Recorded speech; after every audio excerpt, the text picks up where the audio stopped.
Gold, trusted gold buyers. మీరు తాకట్టు పెట్టిన బంగారాన్ని విడిపించి ఈ రోజు ఉన్న మార్కెట్ ధరకు కొనబడను.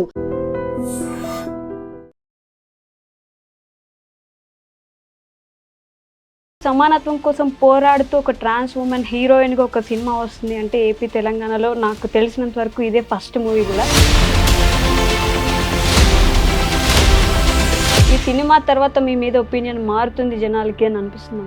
ట్రాన్స్జెండర్స్ కేవలం ఆ మూడు అంశాలకే కాకుండా టైంపాస్ రీల్స్ తీసేదాన్ని, అంతేకాని యాక్టింగ్ మీద అంత ఇంట్రెస్ట్ లేదు. ఓకే, ఎందుకు ఒప్పుకున్నానంటే రేప్ చేస్తున్నట్టుగా నాకు అనిపిస్తుంది. చాలా చాలా సీన్స్ ఒక్కొక్కటి చూడడానికి కూడా చాలా ఇబ్బందిగా ఉన్నాయి. ఒక ట్రాన్స్జెండర్స్ ఒకటి గేస్, ఈ రెండింటి మీద ఈ మూవీ తీయడం జరిగింది. మెయిన్ గా ఈ రెండింటి మీద. మీ జర్నీ కూడా నిజంగా ఈ సినిమాకి సంబంధించిందే ఉంటుందా? స్టార్టింగ్ లైఫ్ నుండి మేము ఎదుర్కొనే ఫేస్ చేసే కష్టాలు అవన్నీ లేవంటే కామ్గా వెళ్ళిపోవాలి కానీ శాపనార్థాలు పెట్టేస్తారని భయపెట్టడం, వాళ్ళని తిట్టడం, ఇంటి దగ్గర గృహప్రవేశం జరిగితే అక్కడ కూర్చుండిపోయి గోల చేసేయడం, ఇలాంటివన్నీ నేను నా కల్లారా కూడా చూశాను. మా ఇంటికి కూడా వచ్చారు అలా. ఫేక్ ట్రాన్స్జెండర్స్ అంటే వాళ్ళని బైరూపోల్ అని అంటాం మేము. వాళ్ళు అప్పటిదప్పుడే శారీస్ కట్టుకొని వాళ్ళకి పిల్లలు మీకు ఇంతకుముందు చెప్పే ఉంటారు. ఈ గురువు గారి కల్చర్ ఏంటి? ప్రతి ఒక్కరు మాకు గురువు ఉంటారు, వాళ్ళనే మేము పెళ్లి చేసుకుంటామని కూడా చెప్తారు. ఈ కల్చర్ ఎలా మొదలైంది అసలు? ఈ కల్చర్ ఇప్పుడు కాదండి, ఎప్పుడు 1000 years బ్యాక్ నుండి ఆ కల్చర్ అనేది వస్తూ ఉంది. కొంతమంది మా ట్రాన్స్జెండర్స్ ప్రాస్టిట్యూషన్ చేస్తారు. రేప్ చేసిన తర్వాత అంతకే వదిలేయకుండా సిగరెట్స్తో కాలుస్తూ, అమ్మాయిలతో పాటు ఈక్వల్గా మాకు కూడా ఉండాలి కదా rights. Hi, hello, namaste, welcome back to our channel. నేను మీ Vaishu. LGBT a legal battle 21వ శతాబ్దంలో ఉంటూ 21st centuryలో కూడా ఇంకా లీగల్ రైట్స్ కోసం, సమానత్వం కోసం పోరాడుతున్నాము అనేదానికి ఈ సమాజంలో ఉంటున్నందుకు మనందరం మొదటిగా సిగ్గుపడాల్సిన విషయం అది. అండ్ ఇంకొక విషయం ఏంటంటే, సమానత్వం కోసం పోరాడుతూ ఒక ట్రాన్స్ ఉమెన్ హీరోయిన్గా ఒక సినిమా వస్తుంది అంటే ఏపీ తెలంగాణలో నాకు తెలిసినంత వరకు ఇదే ఫస్ట్ మూవీ కూడా. సో ఎల్జీబీటీ మూవీ మీద చాలామందికి చాలా క్వశ్చన్స్ ఉన్నాయి. చాలామందికి ఇప్పుడు ఈ మూవీ ద్వారా వాళ్ళు ఏం సందేశం ఇస్తారు అనే ఆలోచన ఉంది. చాలామందికి ఈ మూవీ తర్వాతైనా సమాజం మారుతుందేమో అనే ఆశ కూడా ఉంది. సో మరి ఈ మూవీలో హీరోయిన్ హిమ గారు ఈరోజు నాతో పాటు ఉన్నారు. ఆవిడతో బోల్డ్ అనే విషయాలు అయితే మాట్లాడదాం. వచ్చేయండి. హలో అండి. నమస్తే. ఎలా ఉన్నారు? బాగున్నాను, మీరు ఎలా ఉన్నారు? చాలా బాగున్నాను. సో ఎల్జీబీటీ రైట్స్ కోసం ఇంకా మనం పోరాడాల్సి వస్తుంది అన్నందుకు ఐమ్ రియల్లీ సారీ అండి. ఫస్ట్ ఆఫ్ ఆల్, ఒక ట్రాన్స్ ఉమెన్ అంటే, నేను చాలామంది ట్రాన్స్ ఉమెన్స్ని ఇంటర్వ్యూస్ చేస్తే ప్రతిసారి వాళ్ళు మేము ఇదే చేయాలి, మాకు ఇంక ఏం చేయడానికి అవకాశం లేదు, మేము ఏం చేసినా సమాజం యాక్సెప్ట్ చేయదు, అందువల్ల మేము రోడ్ల మీద డబ్బులు అడగాల్సిందే, భిక్షాటన చేయాల్సిందే అనే స్టేజ్ దగ్గర నుంచి ఈరోజు ఒక ట్రాన్స్ ఉమెన్ ఒక హీరోయిన్గా, మూవీలో సైడ్ క్యారెక్టర్ కాదు, ఇంకే క్యారెక్టర్ కాదు, ఒక హీరోయిన్గా లీడ్ చేయడం అనేది it's a very grateful thing అండి. మీకు కంగ్రాచులేషన్స్ ఫస్ట్ ఆఫ్ ఆల్ దానికి. సో ట్రాన్స్ ఉమెన్ అంటే అలానే అనే దాని నుంచి మీరు ఇక్కడ దాకా ఎలా వచ్చారు అసలు? అయితే ఈ అవకాశం రావడానికి మా డైరెక్టర్ గారు సునీల్ కుమార్ రెడ్డి సార్ గారికి నేను చాలా రుణపడి ఉంటాను. ఎందుకంటే ట్రాన్స్జెండర్స్ కేవలం బెగ్గింగ్కి, ప్రాస్టిట్యూషన్కి, ఓపెనింగ్స్కే పరిమితం కాకుండా ట్రాన్స్జెండర్స్ ఏమైనా చేయగలుగుతారు, ఏ ఫీల్డ్లో అయినా ముందుకు రాగలుగుతారు అని ఒక మంచి ఉద్దేశంతో ఈ మూవీ తీయడం నాకు చాలా సంతోషంగా అనిపించింది అండి. బట్ మీకు ఎలా వచ్చింది ఆపర్చునిటీ? అంటే ఆపర్చునిటీ ఎలా వచ్చిందంటే, ఫస్ట్ సార్ గారు మా కమ్యూనిటీ మొత్తం గురించి డిస్కషన్ చేస్తున్నారంట, మా చంద్రముఖి గారు అని ఉంటారు, వారితో. తర్వాత మూవీ గురించి ట్రాన్స్జెండర్స్ కొంతమందిని ఆడిషన్స్కి తీసుకున్నారు. ఆడిషన్స్లో ఒకరు సెలెక్ట్ అయ్యారు. సెలెక్ట్ అయిన వారిని ఇంకా కొంతమంది డైరెక్టర్ గారు, ఇంకా కొంతమంది మా ఇంటికి రావడం జరిగింది.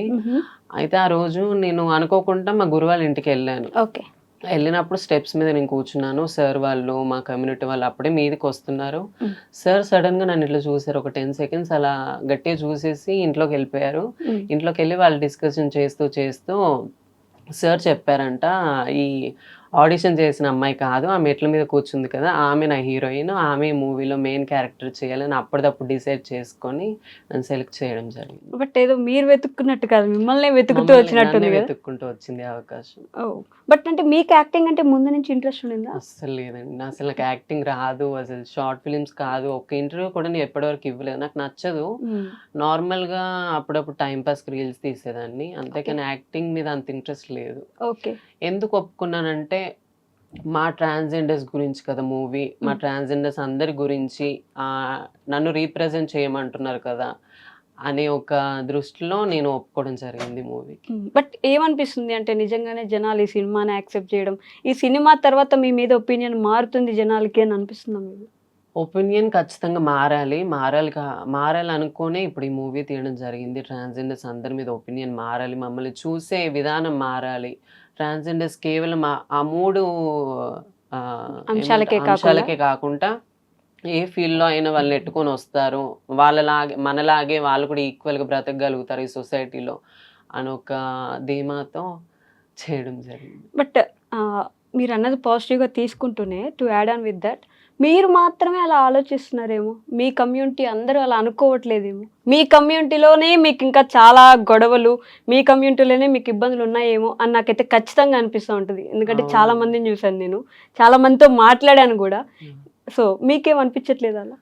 ఉంటారు. ఇప్పుడు నార్మల్గా సొసైటీలో ఎలా ఆడవాళ్ళకు మగవాళ్ళకు అట్లా మగవాళ్ళకి ఎలా గొడవలు అవుతాయో మా దాంట్లో కూడా గొడవలు అవుతాయి, తిట్టుకుంటాము, ఫైట్స్ అవుతూ ఉంటాయి, ఆర్గ్యుమెంట్స్ అవుతూ ఉంటాయి.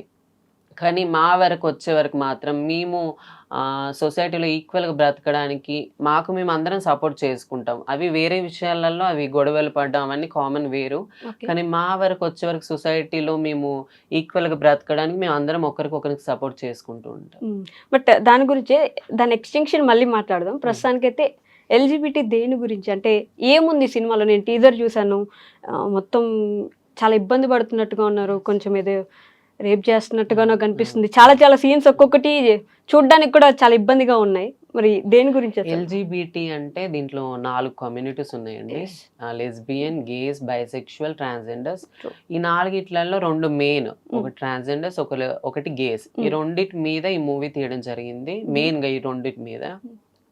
మా మీద అంటే ఇప్పుడు మేము స్టార్టింగ్ బర్త్ నుండి మాకు మెచ్యూర్ ఏజ్ వచ్చాక మేము ఫ్యామిలీ నుండి ఎదుర్కొనే డిస్క్రిమినేషన్ కావచ్చు, స్కూల్ నుండి ఎదుర్కొనే డిస్క్రిమినేషన్ కావచ్చు, సొసైటీ నుండి, రిలేటివ్స్ నుండి, ఇవన్నీ ఎదుర్కొని మేము ఒక్కసారి స్టెప్ అవుట్ వేసిన తర్వాత, బయటకు వచ్చేసిన తర్వాత, మా సర్జరీస్ తర్వాత మా కష్టాలు, మా పెయిన్స్, దాని తర్వాత మళ్ళీ సొసైటీలో బెగ్గింగ్ చేసుకోవడం, అది ఒక బాధే.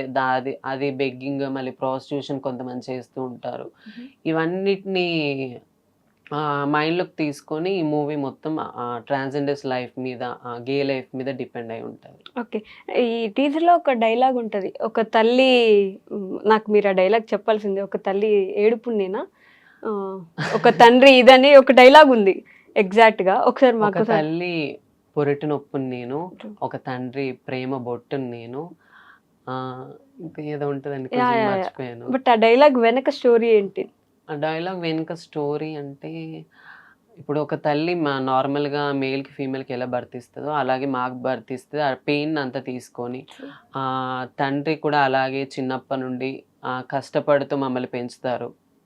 తర్వాత అవన్నీ దాటుకుంటూ ఇంకా మా ట్రాన్స్జెండర్ లైఫ్ని ఎదుర్కొనే అవన్నీ, దాని మీద డైలాగ్ ఉంటుంది. సో ఆ క్వశ్చన్ నుంచే నా క్వశ్చన్ ఏంటంటే, అంత ఇష్టంగా కన్న తల్లి, అంత అపురూపంగా పెంచుకున్న తండ్రి, వాళ్ళిద్దరిని వదిలేసి వాళ్ళు కోరుకున్న జీవితానికి కాకుండా మీకు కోరుకున్న జీవితాని కోసం వెళ్ళడానికి వాళ్ళు ఎంత బాధపడతారో దానికంటే ఒక 100 రెట్లు ఎక్కువ ట్రాన్స్జెండర్స్ బాధపడతారు అనేది వాస్తవం. కానీ ఆ బాధని అందరూ అర్థం చేసుకోలేరు, ఎందుకంటే మీ చెప్పుల్లో మేము లేము, అక్కడ మేము నిలబడి చూడలేదు కాబట్టి. మీ జర్నీ కూడా నిజంగా ఈ సినిమాకి సంబంధించిందే ఉంటుందా? మీ ఓన్ జర్నీ కూడా? నా ట్రాన్స్జెండర్స్ అందరిది దాదాపు అందరిది సేమ్ జర్నీ ఉంటుంది, స్టార్టింగ్ నుండి ఇప్పుడు చేంజ్ అయ్యే వరకు. ఈ మూవీ మొత్తం స్టార్టింగ్ లైఫ్ నుండి మేము ఎదుర్కొనే, ఫేస్ చేసే కష్టాలు అవన్నీ మొత్తం మూవీలో యాస్టీస్ ఉంటాయండి. సునీల్ కుమార్ గారు మీకు ఈ స్టోరీ చెప్పినప్పుడు మీరు, నేను సినిమాలో యాక్ట్ చేయడం ఏంటి, నాకెందుకు అసలు, నాకు ఇవన్నీ అవుతాయా, ఇలాంటి ఆలోచన ఉండిందా? అంటే ఎలా మిమ్మల్ని ఒప్పించగలిగారు అసలు? నేను ముందు చెప్పినట్టు ఇది వేరే ఏదన్నా యాక్టింగ్ అయితే నేను ఒప్పుకోపోయేదాన్ని. మా లైఫ్ మీద డిపెండ్ అయి ఉంటది కాబట్టి, ఈ మూవీ తీసిన తర్వాత నేను ఒక చిన్న మార్పు అనేది వస్తదనుకోని, ఒక హోప్ తోటి నేను మూవీలో యాక్ట్ చేయడం జరిగింది. సో అనే పాజిటివ్ నోట్ మీరు ఇంత బాగా కష్టపడుతున్నారు మీ కమ్యూనిటీని కూడా గుర్తించాలని. మీ కమ్యూనిటీ వాళ్ళు చేసే కొన్ని పనులు చూసినప్పుడు మేము ఎంత గుర్తిద్దాం అనుకున్నా, ఎంత రెస్పెక్ట్ ఇద్దాం అనుకున్నా, ఉన్న రెస్పెక్ట్ కూడా పోగొట్టుకునేలాగా కమ్యూనిటీ వాళ్ళు చేసే పనులు, డబ్బులు ఇవ్వమని బెదిరించడం, శాపనార్థాలు పెట్టడం, కొట్టడం, చంపేయడం, ట్రైన్లో ఒకరిని ఇది కూడా చేశారు ఒకసారి. ఇలా ఒక్కొక్కటి చేస్తూ ఉన్నప్పుడు రెస్పెక్ట్ ఎందుకు ఇవ్వాలి? అసలు మాకేం అవసరం? మీకు డబ్బులు అడిగితే డబ్బులు ఇవ్వాలా వద్దా అనేది మా ఇష్టం. లేవంటే కామ్గా వెళ్ళిపోవాలి, కానీ శాపనార్థాలు పెట్టేస్తారని భయపెట్టడం, వాళ్ళని తిట్టడం, ఇంటి దగ్గర గృహప్రవేశం జరిగితే అక్కడ కూర్చుండిపోయి గోల చేసేయడం, ఇలాంటివన్నీ నేను నా కళ్ళారా కూడా చూశాను. మా ఇంటికి కూడా వచ్చారు అలానే. అయితే దీని మీద నేను చెప్పాలనుకునేది ఒకటే అండి. ఫస్ట్ కొంతమంది ఫేక్ ట్రాన్స్జెండర్స్ ఎక్కువైపోయారు. ఫేక్ ట్రాన్స్జెండర్స్ అంటే వాళ్ళని బైరూపోల్ అని అంటాం మేము. వాళ్ళు అప్పటిదప్పుడే శారీస్ కట్టుకొని వాళ్ళకి పిల్లలు మీకు ఇంతకుముందు చెప్పే ఉంటారు. పిల్లలు ఉంటారు. వాళ్ళు కేవలం మనీ కలెక్ట్ చేసుకోవడానికే ఎక్కడి నుండో దూరంగా హైదరాబాద్కి వచ్చేసి అప్పటిదప్పుడు వేషం మార్చుకొని సిగ్నల్స్ దగ్గర కానీ ఎక్కడన్నా ఫంక్షన్స్ కనిపిస్తే అక్కడికి వెళ్ళేసి అల్లరి చేయడము, కొట్టడము, తిట్టడము అలా చేసి డబ్బులు తీసుకుని మళ్ళీ అప్పటిదప్పుడు శారీ తీసేస్తారు, పైన షర్ట్ వేసుకుని మళ్ళీ వాళ్ళ ఇళ్ళకి వాళ్ళు వెళ్ళిపోతారు. ఈ సిచ్యువేషన్ మాకు చాలాసార్లు ఎదురైనప్పుడు మేము యాక్షన్ తీసుకోవాలన్నా కూడా వాళ్ళని మేము గుర్తుపట్టలేము. ఇప్పుడు మేము చూసినప్పుడు వాళ్ళు శారీ మీద ఉంటారు, వెంటనే పైన షర్ట్ వేసుకొని వెళ్ళిపోతారు. వాళ్ళని ఎలా మేము గుర్తుపడతాం? వాళ్ళు ఎక్కడని ఎత్తుకుతాము? అలాంటి వాళ్ళు కొంతమంది ఉన్నారు. ఇంకా మిగతా వాళ్ళు రియల్ ట్రాన్స్జెండర్స్ కూడా కొంతమంది ఉంటారు. మా దాంట్లో అందరు మంచి వాళ్ళు ఉండరు, కొంతమంది చెడ్డ వాళ్ళు కూడా ఉంటారు. వాళ్ళు ఇంకా డబ్బుల కోసం మరీ బీభత్సంగా బట్టలు ఇప్పేసి డబ్బులు అడగడము, వాళ్ళని తిట్టడము అలా కొంతమంది కూడా చేస్తారండి. కానీ చేసిన వాళ్ళని దృష్టిలో పెట్టుకోకుండా మిగతా ట్రాన్స్జెండర్ కమ్యూనిటీ మొత్తాన్ని అంతే అనుకోవడం తప్పని నేను అనుకుంటాను. చేసిన వాళ్ళ మీద యాక్షన్ తీసుకోండి, లీగల్గా యాక్షన్ తీసుకోండి. మేము దానికి ఎలాంటి నెగిటివ్ కాదు, కానీ మొత్తం ట్రాన్స్జెండర్స్ కమ్యూనిటీని తప్పు పట్టడం కరెక్ట్ కాదనుకుంటాను. మీ కమ్యూనిటీ మొత్తం కూడా మీలాగా ఎందుకు మారకూడదు? అంటే బెగ్గింగ్, ప్రాస్టిట్యూషన్ కాకుండా నిజంగానే ఇంకేదైనా లైఫ్ ఎందుకు చూస్ చేసుకోకూడదు? ఇప్పుడు ఒక 2 years 1 years బ్యాక్ నుండి సీఎం గారు రేవంత్ రెడ్డి గారు కొన్ని స్కీమ్స్ ఇచ్చారు, జాబ్స్ ఇచ్చారు. హైడ్రాలకు కానీ, ట్రాఫిక్లా, పోలీసులు కానీ చాలా మంది ట్రాన్స్జెండర్స్ జాబ్స్ చేసుకుంటున్నారు. ఇంకా మాకు సపోర్ట్ కానీ వస్తే, ఇంకా గవర్నమెంట్ నుండి కానీ సొసైటీ నుండి కానీ సపోర్ట్ వస్తే, ఎవరికి ఇష్టం ఉండదు కదండి, నచ్చని పని ఎవరు చేయాలని ఉంటుంది. బెగ్గింగ్ చేయడం కానీ ప్రాస్టిట్యూషన్ ఎవరికి నచ్చదు మా ట్రాన్స్జెండర్స్. కానీ ఏ సపోర్ట్ లేక సొసైటీ నుండి, గవర్నమెంట్ నుండి ఎంతో మంది చదువుకున్న వాళ్ళు కూడా ఉన్నారు, పిహెచ్డి చేసిన వాళ్ళు, నర్సింగ్ చేసిన వాళ్ళు మా దాంట్లో. అయినా వాళ్ళు ఇప్పటికి బెగ్గింగే చేస్తున్నారు. ఎందుకు? ఏ సపోర్ట్ లేక. ఓకే, మారేటప్పుడే మీకు తెలిసి ఉంటుంది కదా, ఇదే మన జీవితం, మనం ఇంతే ఉండబోతున్నాం అని తెలిసే ఉంటుంది కదా. అప్పుడు ఏంటంటే ఆ ఏజ్లో 13-14 years అప్పుడు అంతా ఆలోచించమండి. కేవలం ఒకటే మేము మైండ్లో పెట్టుకుంటాం, సర్జరీ చేయించుకోవాలి, అమ్మాయిలాగా ఉండాలి, ఇంకేదొద్దు, అదొక్కటే మైండ్లో ఉండేది మాకు. ఇంకా చేంజ్ అయిన తర్వాత మేము ఓన్లీ మా లైఫ్ మొత్తం ఈ మూడిటి వరకే పరిమితం, మాకు ఏ ఆప్షన్స్ ఉండవని అప్పుడు అర్థమైంది. మీకు ఓకే అంటే మీ పర్సనల్ లైఫ్ గురించి కూడా ఒక 2 questions అడగవచ్చు. మీ పేరెంట్స్కి అప్పుడు చెప్పారా ఇంట్లో ఇలా అనిపిస్తుందమ్మా, నేను మారిపోవాలనుకుంటున్నాను, నా వల్ల అవ్వట్లేదు? ఏంటి వాళ్ళ రెస్పాన్స్? 14 years వరకు నేను చెప్పలేదు. నాలో నేనే బాధపడుతూ నాకు నేనే ఫేస్ చేస్తూ చాలా రోజులు గడిపానట్లా. Sorry to interrupt. అంటే ప్రతి ఒక్క ట్రాన్స్జెండర్కి 10 yearsకి వచ్చేసరికి ఇలా అనిపిస్తూ ఉంటుందా? అంటే అప్పుడే కదండి మెచ్యూర్ ఏజ్, హార్మోన్స్ కానీ చేంజ్ అవ్వడం ఆ ఏజ్లోనే అవుతాయి కదా. ఆ ఏజ్లోనే తెలిసిపోయింది మాకు. మా నడక కానీ, మా టాకింగ్ ఆఫ్ వే కానీ తెలిసిపోయినప్పుడు ఎవరికి చెప్పుకోవాలో అర్థం కాదు. తర్వాత ఇంకా ఫ్యామిలీ వాళ్ళు ఇబ్బంది పెడతా ఉంటారు, చదువుకో, అది చేయి, ఇది చేయి అంటారు. మాకు నచ్చదు, మాకు ఇష్టం లేక ఓపెన్ అప్ అయిపోతాం, ఇంకా తట్టుకోలేక. ఓపెన్ అప్ అయిపోయినప్పుడు మమ్మీ నేను ఇది కాదు, నా బాడీ ఇది కాదు, నేను రాంగ్ బాడీలో ఉన్నాను, నాకు అంత మంచిగా అనిపించట్లేదు, నా మైండ్ అంతా పాడైపోతుంది మమ్మీ, నేను చేంజ్ అవ్వాలనుకుంటున్నాను అన్నప్పుడు లేదు, వాళ్ళు ఒప్పుకోరు. కామన్గా ట్రాన్స్జెండర్స్ వాళ్ళ ఫ్యామిలీస్ ఎవరు ఒప్పుకోరు. ఒప్పుకోనప్పుడు కొట్టడము, తిట్టడము, రిలేటివ్స్ రావడము, ఏం చేస్తావురా, మారాక ఏం చేస్తావు, అడుక్కుంటావా, ఏం చేస్తావు, రోడ్డు మీదకి పోయి నిల్చుంటావా, అప్పుడే అలాంటి మాట్లాడడము. ఇంకా నాకేం చేయాలో తెలియక ఇంట్లో నుండి పారిపోయి వచ్చేసాను హైదరాబాద్కి. నా Okay. 15 ఇయర్స్ అప్పుడు నేను వచ్చేసాను ఇంట్లో నుండి. మీరు ఒక్కరే? ఒక్కదాన్ని వచ్చేసాను. ఎవరైనా తెలిసిన వాళ్ళు ఉన్నారా అప్పుడు మీకు బయట? ఎవ్వరూ లేరండి అప్పుడు టచ్లో కూడా. హైదరాబాద్కి వచ్చిన తర్వాత మా వేరే ఫ్రెండ్ ద్వారా మా గురుగారు సోనరాతుడు గురుగారు అని ఉంటారు, ఆవిడ నెంబర్ తీసుకొని అక్కడికి వెళ్ళి మా ఈ గురుగారు- గురువు గారి కల్చర్ ఏంటి? ప్రతి ఒక్కరు మాకు గురువు ఉంటారు, మాకు గురువు ఉంటారు, వాళ్ళనే మేము పెళ్లి చేసుకుంటామని కూడా చెప్తారు. ఈ కల్చర్ ఎలా మొదలైంది అసలు? ఈ కల్చర్ ఇప్పుడు కాదండి, ఎప్పుడు 1000 years బ్యాక్ నుండి ఆ కల్చర్ అనేది వస్తూ అంటే ఉంది. 1000 years బ్యాక్ నుండే ట్రాన్స్జెండర్స్ ఉన్నారు, అవునండి, అయినా మీరు ఈక్వల్ రైట్స్ కోసం ఇప్పుడు కూడా ఇప్పటికి కూడా పోరాడుతున్నారు. పోరాడుతున్నాం. ఓకే, సో అప్పటి నుంచి ఆ కల్చర్ ఉంది. అప్పటి నుంచే ఉంది. గురుగారు గురువు గారు, అమ్మ, చేల, కూతురు, ఇలా మాకు మేమే ఒక ఫ్యామిలీని క్రియేట్ చేసుకొని మాకు మేమే ఒక లైఫ్ని లీడ్ చేస్తూ ఉంటున్నాం. ఓకే, మీరు చదువుకోలేదండి? నేను 10th ఆపేసానండి. 10th వరకు 9th చదివేసి 10th స్టార్ట్ అవుతుందనగా ఆపేసి వచ్చేసాను. స్కూల్లో కూడా మీకు అలా అనిపిస్తుండేదా? స్కూల్లో అసలు చాలా ర్యాగింగ్ చేసేవాళ్ళండి మా ఫ్రెండ్స్. అంటే నా అనుకునే వాళ్ళు మా ఫ్రెండ్సే నన్ను చీదరింపుగా ఇప్పుడు నేను ఇంటర్వ్యూలు అయింది కదండి, మెన్స్ గర్ల్స్ వాష్రూమ్కి వెళ్తారు, నేను వాష్రూమ్ వెళ్ళాలంటే భయపడేదాన్ని.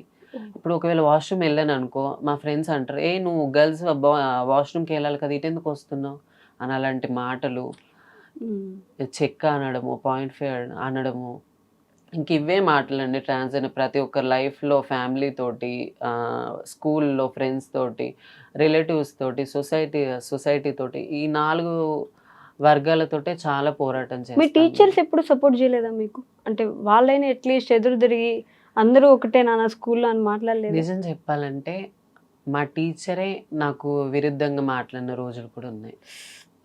ఏంటంటే నేను నాకంటే ఎక్కువ చదువుకునేదాన్ని కాదు, మార్క్స్ కొంచెం తక్కువ వచ్చేటివి.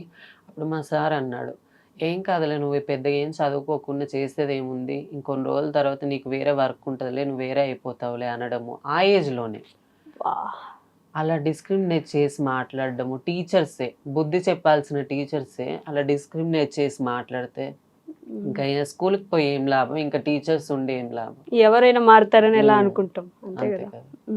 అబ్బో, అలాంటి అంటే తక్కువగా చిన్న చూపు చూస్తారు, కానీ వాళ్ళు ఎంత ఫేస్ చేసి ఇక్కడ దాకా వచ్చారని ఆలోచించినప్పుడు నిజంగానే కొంచెం బాధ వేస్తూ ఉంటుంది. బట్ ఎట్ ఏ సైడ్ ఇది చెప్తూనే మీ వాళ్ళు ఇబ్బంది పెట్టినప్పుడు చూస్తుంటే బా వీళ్ళంతేలే, వీళ్ళు మారరు అనే ఆలోచన కూడా కంటిన్యూస్గా వస్తూ ఉంటుంది. ఈ 2 సైమల్టేనియస్గా ఉంటాయి మాకు ఎప్పుడు.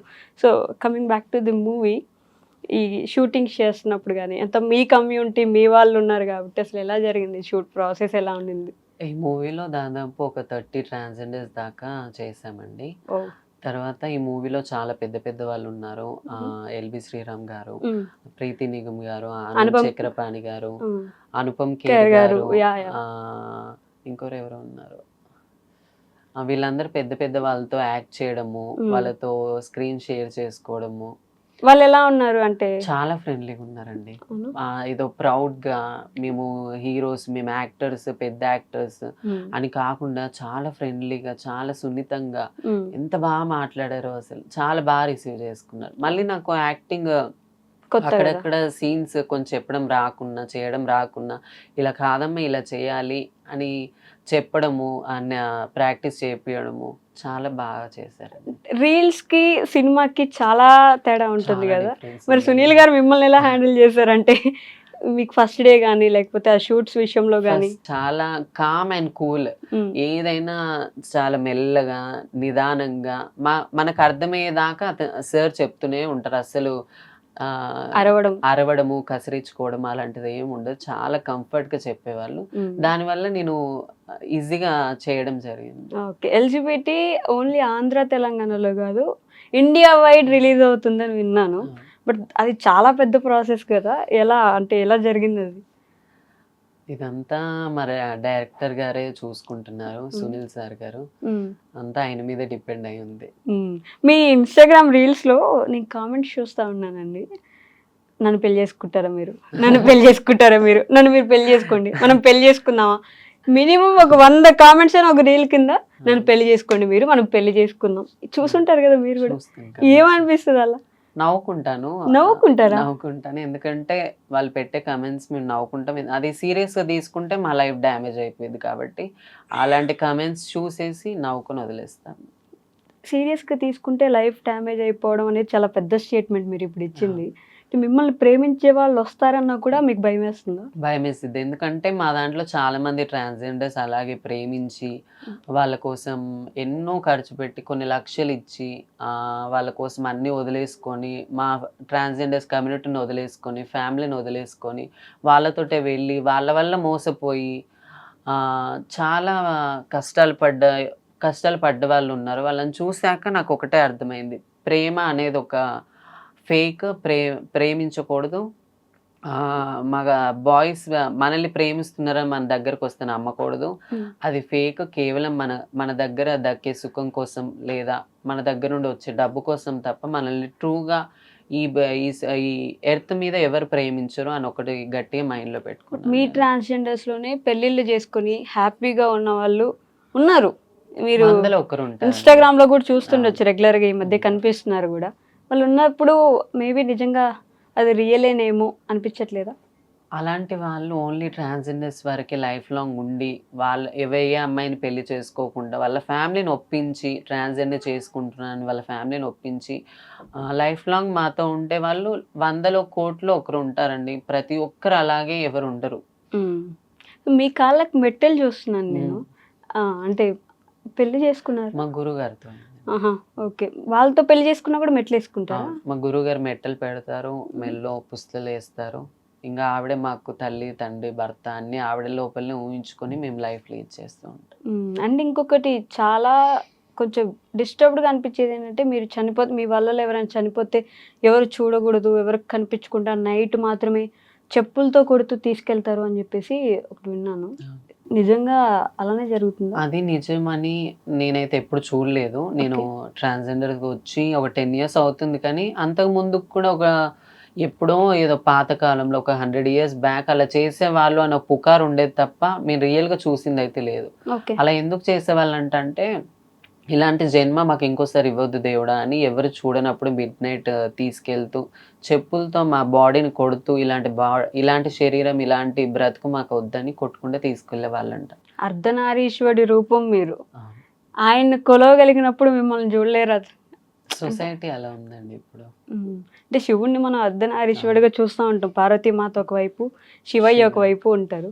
ఆయన్ని మాత్రం దేవుడు అని కొలిచినప్పుడు మిమ్మల్ని మాత్రం మనుషులుగా ఎందుకు చూడలేరు అనే క్వశ్చన్ మీతో పాటు సమాజాన్ని కూడా అడుగుతున్నాను నేను, ఎందుకు చూడలేరు అనేసి. ఇంకా సొసైటీకి ఏమో అండి, నాకైతే తెలియదు వాళ్ళు ఎందుకు చూడలేకపోతున్నారో. కానీ మా దగ్గర నుండి అయితే బ్లెస్సింగ్స్, కొంతమంది చెప్తున్నాను, మా దగ్గర నుండి అయితే బ్లెస్సింగ్స్ తీసుకుంటారు కానీ మమ్మల్ని ఈక్వల్గా చూడరు. అది ఎందుకో నాకు అర్థం కాదు సొసైటీలో. ఓకే, మారుతున్నాయి రోజులు. నాకు తెలిసి ఇప్పుడు మీరు సినిమాలో హీరోయిన్ గా చేస్తున్నారు, కొన్ని మారుతున్నాయి, కొన్ని మారుతున్నాయి. కొన్ని రోజుల్లో ఇంకా చాలా మారాలి. ఈ సినిమా నుంచి మేము కూడా చాలా ఎక్స్పెక్ట్ చేస్తున్నాం. అంటే మాకు ఏవైతే డౌట్స్ ఉన్నాయో ఈ సినిమాలో ఆ అబ్బాయిని చూపించడం, మీరు పడిపోవడం. ఇంకోటి నేను మెయిన్గా ఏం చెప్దాం అనుకుంటున్నానంటే, కొంతమంది మా ట్రాన్స్జెండర్స్ ప్రాస్టిట్యూషన్ చేస్తారు. చేసేవాళ్ళు చేస్తారు, ఇంకా ఏ దారి లేక కొంతమంది అది ఎంచుకుంటారు, చేస్తూ ఉంటారు.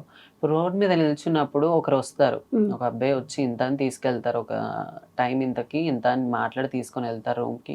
వెళ్ళిన తర్వాత ఒకరని చెప్పిన వాళ్ళు అక్కడ 3-4 ఉంటారు. 3-4 ఉన్న తర్వాత ఒకరు రేప్ చేయడము, మమ్మల్ని రేప్ చేసిన తర్వాత అంతకే వదిలేయకుండా సిగరెట్స్తో కాలుస్తూ బీర్ బాటిల్స్ పలగొట్టి ఎక్కడ పడితే అక్కడ గీసేయడము. ఇప్పుడు ఇంత జరుగుతుంది కదండి, మేము ఎవరికి చెప్పుకోలేము.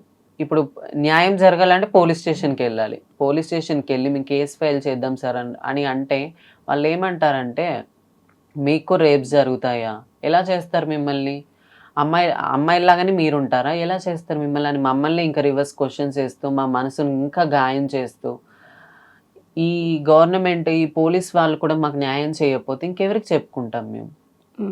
ఈ సిచ్యువేషన్ని కూడా బేస్ చేసుకొని ఈ మూవీ కూడా ఉందండి. ఎందుకంటే ఈ మమ్మల్ని ఒకవేళ ట్రాన్స్జెండర్ని రేప్ చేశారనుకో, దానికి శిక్ష 1 లేదా 2 years వరకే ఉంది. ఒక అమ్మాయిని రేప్ చేస్తే నార్మల్గా 10 years 14 years years. లేకపోతే ఎన్కౌంటర్ అలా చేసిన ఈ రోజులలో ఈ సొసైటీలో ట్రాన్స్జెండర్ అని మేము అమ్మాయిలము మేము కూడా అమ్మాయిలమే అని చెప్పుకునే మమ్మల్ని రేప్ చేసినప్పుడు ఎందుకు 1-2 years మాత్రమే వాళ్ళకి శిక్ష? వాళ్ళు ఏమైనా పిక్ పాకెటర్స్ లేకపోతే ఏమైనా చిన్న నేరం చేస్తారా? ఎందుకు అలా చేస్తారు? అమ్మాయిలతో పాటు ఈక్వల్ గా మాకు కూడా ఉండాలి కదా రైట్స్ అనే ఒక అలాంటి టాపిక్ సిచ్యువేషన్ కూడా ఈ మూవీలో ఉందండి.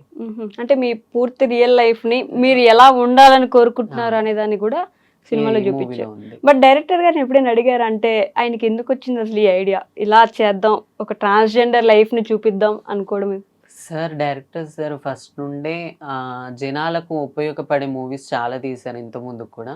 నేను ఆ ప్రశ్న ఎందుకు అడగలేదంటే చాలా movies based on true incidents మీద లేకపోతే జనాలకు ఉపయోగపడే సిచ్యువేషన్స్ మీదే సార్ గారు మూవీస్ తీయడం జరిగింది.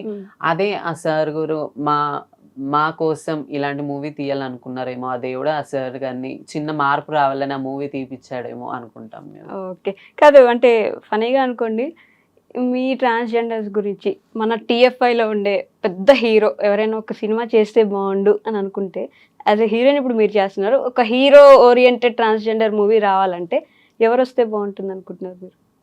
అంటే హీరో ట్రాన్స్జెండర్ గా చేయడమా? ఆల్రెడీ రాఘవ లారెన్స్ గారు చేశారు కదా. అసలు అలా చేయడమే మాకు నచ్చదండి. ఎందుకంటే ఒక మేల్ యాక్టర్ ని తీసుకొని అతనికి ఈ వేషం వేసి ఒక ట్రాన్స్జెండర్ లాగా చేయడం ఎందుకు?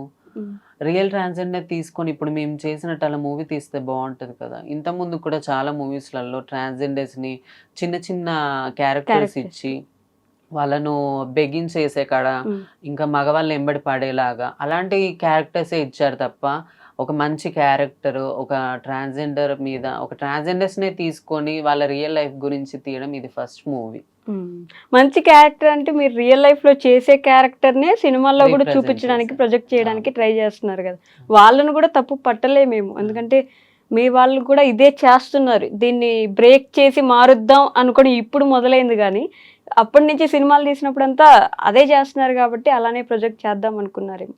ఇప్పుడు సునీల్ సార్ దగ్గర నుంచి ఈ మార్పు మొదలైంది, ఇక మీద మారి ఇంకేమైనా రావాలి అని అయితే నేను కూడా గట్టిగా కోరుకుంటున్నాను. అండ్ ఎల్జిబిటీ థియేటర్స్లోకి వచ్చిన తర్వాత జనాల రెస్పాన్స్ ఎలా ఉంటుంది, జనాల్లో మార్పు ఎలా వస్తుంది అని చూడడానికి కూడా నేను చాలా ఈగర్గా వెయిట్ చేస్తున్నానండి. All the very best for the movie.